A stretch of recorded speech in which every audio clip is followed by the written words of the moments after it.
নমস্কার বন্ধুরা, ব্লগ সুইথ রূপা চ্যানেলে আপনাদের সবাইকে স্বাগত জানি।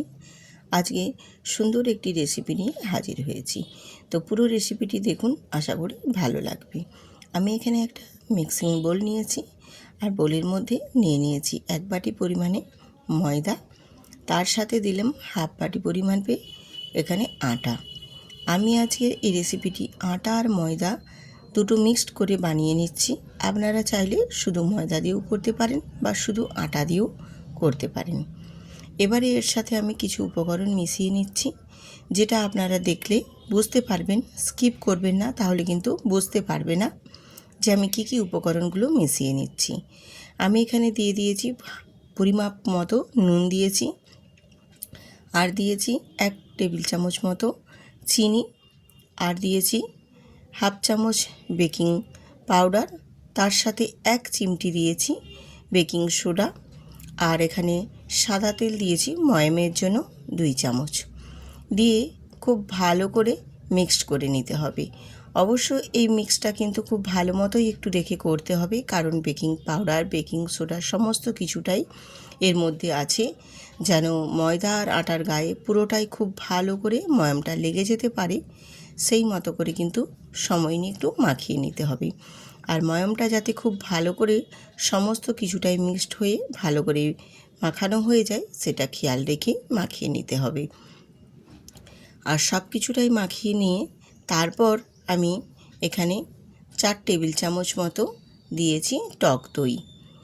টক দইটা দিয়েও আমি আবারও খুব ভালো করে মিক্সড করে মাখিয়ে নেব।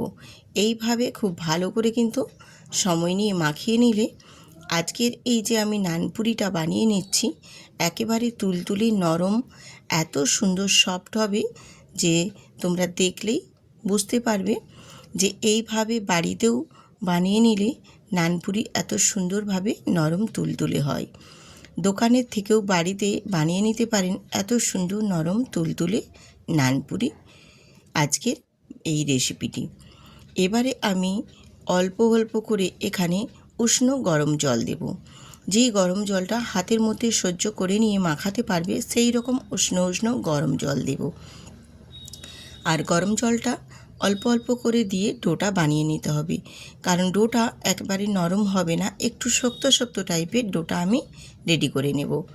এইভাবে অল্প অল্প জল দিয়ে সুন্দর করে ডোটা মাখিয়ে রেডি করে নেব। আজকের এই নানপুরি রেসিপিটি যদি ভালো লেগে থাকে, অবশ্যই কিন্তু বন্ধুরা ভিডিওটিতে একটি লাইক দিয়ে সুন্দর করে একটা কমেন্ট করে দেবেন, আর বন্ধুদের সাথে প্রচুর প্রচুর পরিমাণে একটু শেয়ার করে দেবেন। ডোটা রেডি করে নিয়েছি, দেখো বেশ সুন্দরভাবে ডোটা রেডি হয়ে গেছে। এবারে এই ডোটাকে আমি 20 থেকে 25 মিনিট মতো রেস্টে রেখে দেব। আমি 25 মিনিট পরে ফিরে এসেছি। ডোটা বেশ সুন্দরভাবে দেখো একদম সফট হয়ে গেছে আরও। এবারে এটাকে আমি আরেকটু হাতে ঠেসে মেখে নেব। আর এই নানপুরিতে যে যে উপকরণগুলো আমি দিয়েছি, সমস্ত কিছু উপকরণগুলো কিন্তু ঠিক মেজারমেন্টে রেখেই দিতে হবে, তাহলে বন্ধুরা এই নানপুরিগুলো ভীষণ সফট এবং নরম হবে এবং তুলতুলে নরম হবে। আমি এই ডোটা থেকে এখানে একটু মেখে নিয়ে হাতে নেচি কেটে নিচ্ছি। অবশ্যই নেচিগুলো কিন্তু একটু বড় বড় করে করতে হবে, রুটির থেকে একটু বড় বড় করে নেচিগুলো কেটে নিতে হবে। আর আমি সম্পূর্ণ ডোটা থেকে দেখো কয়েকগুলো নেচি কেটে নিয়েছি। এবার এই নেচিগুলোকে একটু হাতে তালুতে গোল গোল করে ঘুরিয়ে আমি বেশ সুন্দর করে রেডি করে নেব। এইভাবে একটু নেচিগুলোকে সুন্দর করে রেডি করে নিয়েছি। এবারে আমি এই নেচি থেকে একটা নেচি নিয়ে নিয়েছি। এবারে এটা আমি তেল দিয়ে বেলে নিচ্ছি। আপনারা চাইলে এটা ময়দা দিয়েও বেলে নিতে পারেন। তো তেল দিয়ে বেলে নিলে মনে হয় আমার একটু ভালো হবে, এই কারণে আমি তেল দিয়ে বেলে নিচ্ছি। এবারে এটা যে বেলে নিচ্ছি আমি, এটা কিন্তু খুব পাতলা করে বেলা হবে না, এটাকে একটু মোটা করে রেখেই বেলে নিতে হবে। আর বেলাটা আমি খুব যে বেশি বড় করেছি রুটির আকারে তা না, লুচির থেকে একটু বড় আকারে করেছি। আর ওপর থেকে একটু হাতে করে জল লাগিয়ে নিয়েছি, দিয়ে আমি এখানে ছড়িয়ে দিয়েছি কালো জিরে বেশ কিছুটা পরিমাণে, আর দিয়েছি ধনে পাতাটাও এইভাবে ওপর থেকে একটু ছড়িয়ে দেব। আর দেব একটু অল্প চিলি ফ্লেক্স। আর এখানে তোমরা চাইলে সাদা তিলও ছড়িয়ে দিতে পারো, সেক্ষেত্রেও খেতে বেশ ভালোই লাগে। এবারে আবারও একটু উপর থেকে এরকমভাবে বেলে নেব, তাহলে যাতে সমস্ত কিছুটাই বেশ রুটির গায়ে লেগে যেতে পারে, আটকে যেতে পারে খুব ভালো মতো, যেন না একটুও ছেড়ে বেরিয়ে আসতে পারে। এইভাবে একদম আমি নানপুরিগুলো বেলে রেডি করে নিয়েছি। এবার এগুলোকে ভেজে নেওয়ার জন্য একদম পারফেক্ট রেডি হয়ে গেছে। তো বন্ধুরা, এবারে আমি আরেকটা তোমাদের বেলে দেখিয়ে দেব বোঝার সুবিধার্থে। ঠিক একই রকমভাবে এইভাবেই একটু মোটা করে বেলে নেব। আর এখানে চিলি ফ্লেক্সটা যে আমি দিয়েছি, চিলি ফ্লেক্সটা তোমরা নাও দিতে পারো, অপশনাল। চিলি ফ্লেক্সটা অনেকে হয়তো পছন্দ করে না, সেক্ষেত্রেও না দিলেও কোনো অসুবিধে নেই। এই রকমভাবে প্রতিটা নানপুরি আমি কিন্তু রেডি করে নেব।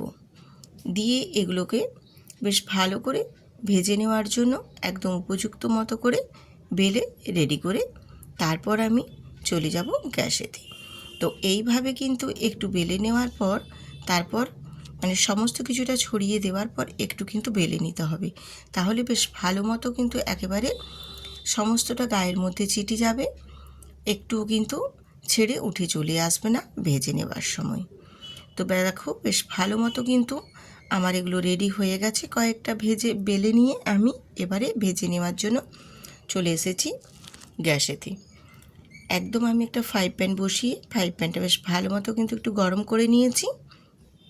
গরম করে নিয়ে আমি এখানে দিয়ে দিয়েছি একটা নান।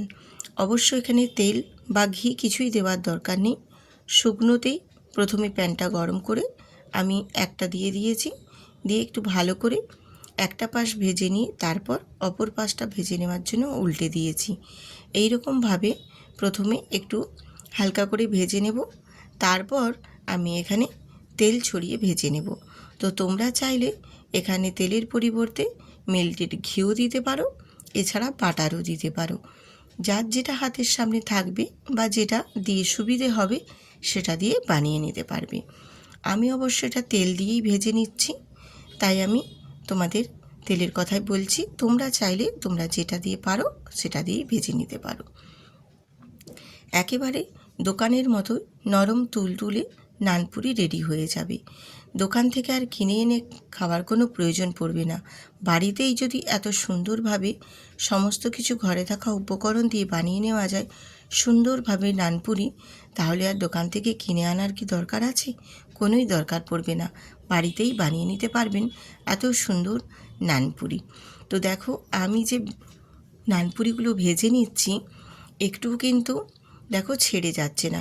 বেশ সুন্দরভাবে ধনেপাতা বা কালো জিরে আর যে চিলি ফ্লেক্সটা আমি দিয়েছি বেশ সুন্দরভাবে দেখো নানপুরির গায়ে কিন্তু আটকে আছে। ভেজে নেওয়ার ক্ষেত্রে কিন্তু সেটা দেখো একদম প্যানের গায়ে লেগেও যাচ্ছে না বা চিটিও যাচ্ছে না, বেশ সুন্দরভাবে নানপুরির গায়ে চিটে আছে। এই রকমভাবে সুন্দরভাবে ভেজে নিতে হবে নানপুরিগুলো। আর এই রকমভাবে ভেজে নিলে একদম সফট নরম তুলোর মতো হবে, খেতেও অসাধারণ লাগবে। আর বাজার থেকে কিনে আনার প্রয়োজন পড়বে না, বাড়িতেই বানিয়ে নিতে পারবেন যখনই মন চাইবে তখনই। এইভাবে আমি একটা ভেজে তুলে নেওয়ার পর আরেকটাও আমি ভেজে তোমাদের দেখিয়ে দিচ্ছি। ঠিক একই প্রসেসে একই রকমভাবে আমি দুটো পাশ আলতো করে ভেজে নিয়ে তারপর আবারও তেল দিয়ে ভেজে নিচ্ছি। তো এই রকমভাবে তেল দিয়ে ভেজে নিলে নানপুরিগুলো খেতে কিন্তু বেশ ভালোই লাগবে। আর এতটা সফট এবং নরম হবে বুঝতেই পারবে না যে এটা বাড়িতেই তেল দিয়ে এত সুন্দরভাবে নানপুরি বানিয়ে নেওয়া হয়েছে। দেখলেও আপনারা বুঝতে পারবেন এবং বানিয়ে নেওয়ার সময়ও বুঝতে পারবেন যে কতটা সহজভাবে আর কত সুন্দরভাবে এই নানপুরিটা রেডি হয়ে যাবে। তো এই রকমভাবে বানিয়ে নেবেন বন্ধুরা। যদি ভালো লেগে থাকে অবশ্যই কিন্তু বন্ধুদের সাথে শেয়ার করতে ভুলবেন না। আর নতুন নতুন বন্ধুরা যারা আজকে আমার ভিডিওটি ভিজিট করেছেন অবশ্যই কিন্তু চ্যানেলটিতে সাবস্ক্রাইব করে বেল আইকনটি প্রেস করে দেবেন, তাহলে আরও নিত্য নতুন রেসিপি আমার চ্যানেলে দেওয়া মাত্রেই পৌঁছে যাবে আপনাদের কাছে। আমি সমস্ত কিছু দেখো সব নানগুলো ভেজে নিয়ে চলে এসেছি। আর তারপর তোমাদের দেখিয়ে দিচ্ছি, দেখো যে কতটা সুন্দরভাবে রেডি হয়েছে আর কতটা সফট এবং কতটা নরম হয়েছে সেটাও তোমাদের দেখিয়ে দিচ্ছি। একটু পরিমাণে গরম আছে, তাই আমি তোমাদের ঠিকমতো খুব ভালো করে দেখাতে পারছি না, এতটাই গরম আছে আমার হাতে নিতে গরম তাপটা লাগছে, কিন্তু তবুও তোমাদের আমি দেখিয়ে দিচ্ছি যে কতটা পরিমাণে সফট এবং কতটা নরম হয়েছে। আর একটা পাশ থেকে অপর পাশ দুটোই কত সুন্দরভাবে লাল হয়ে ভাজা হয়েছে। এই রকমভাবে যদি নানপুরি বাড়িতেই বানিয়ে নেওয়া যায় তাহলে কি আর কোনো কথাই থাকে। ভীষণ সুন্দরভাবে বাড়ির সবাই ছোট থেকে বড় কিন্তু একদম মজা করে খেতে পারবে, খুব আনন্দ করেও খেতে পারবে, এত সুন্দর হয় এটা খেতে। আর অন্য কোনো কিছু লাগবে না, যে কোনো চাটনির সাথেও তোমরা এটা খেতে পারবে, এত সুন্দর হয়। আর ভেতরটাও কতটা সফট এবং কতটা নরম সম্পূর্ণটাই আমি আপনাদের সাথে শেয়ার করলাম। আর কতটা ভেতরটাও একদম দুখণ্ড হয়ে বা দুখোল হয়ে ফুলেছে সেটাও তোমাদের আমি দেখিয়ে দিলাম।